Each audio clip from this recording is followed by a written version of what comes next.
as a company, as a business, how do you feel that you can influence the Sustainable Development Goals? I think we've got a total agenda on sustainability, and we've got a strategy that we lead the business with. And then the starting point for IKEA is we've got a vision, which is to help create a better everyday life for the many people. And you can ask any of our 17,000 managers around the world, they'd all be able to tell you that vision. And then our strategy is called People and Planet Positive, because we've just said, for people and for the planet, we want our business to have a positive impact on the world. And then we've got a whole set of targets related to that, helping people live a more sustainable life at home, to make sure we support renewable energy. We've got 29 wind farms that we own and operate, and 700,000 solar panels installed, or to support sustainable forestry or sustainable fisheries. And then we've got a big action program called Better Life for People and Communities, anywhere in our value chain, anywhere in the supply chain, to make sure that we're taking a stand for decent jobs, for fair wages, for equality. And so for us, it's almost, we've mapped the Sustainable Development Goals and we touch every one of them pretty much, but some of them we're really strong. I think we can really play a role as a business and lead on them. Awesome. So Goal 17 is about developing partnerships. So how would you say businesses, the private sector, can develop partnerships more strongly with government and civil society, especially young people like me? It's a great question. I think some things we've got strong partnerships today, but it's nowhere near enough. So, like we work with where agencies or organisations know stuff that we don't. So we work with World Wildlife Fund on action around forestry. So we have 35 foresters, but they've got hundreds. So that's helping promote sustainable forestry. We work together.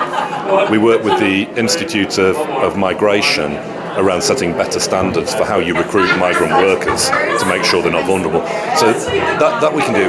Have we done enough with youth? I mean, it's a business. We're about sort of children with families with children.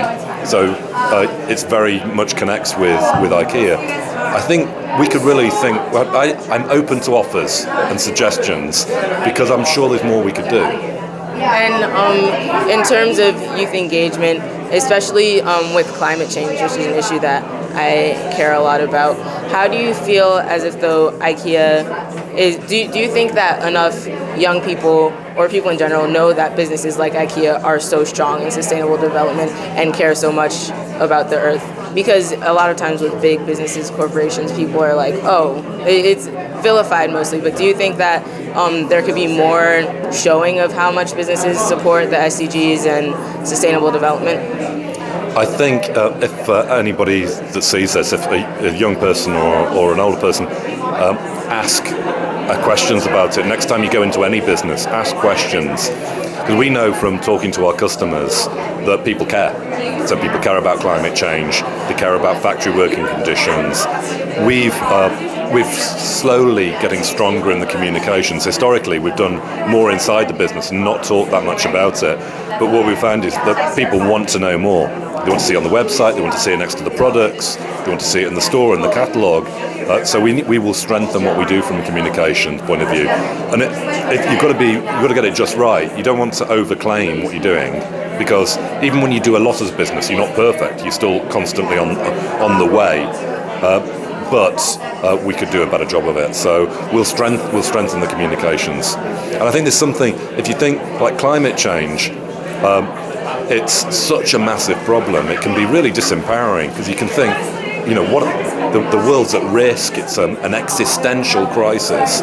But actually, there's lots that you can do at pace and scale. So by 2020, we will be 100% renewably powered as a business by power that we own ourselves. We'll have turned our business not just into a home furnishing business, but we'll be a renewable power company with our own wind farms and solar plants.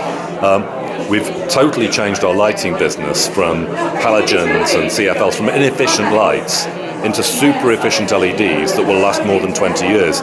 We'll sell 500 million LEDs by the end of 2020, and that'll save over their lifetime the household energy of 10 large cities. So if every business does this, we can say this is an agenda where we've got, young people today, actually we've got more smart people with good education, with aspirations and knowledge. Human potential has never been so great. So our ability to tackle global challenges is at an all-time high. So we may have big challenges, but we've got fantastic opportunities to do it.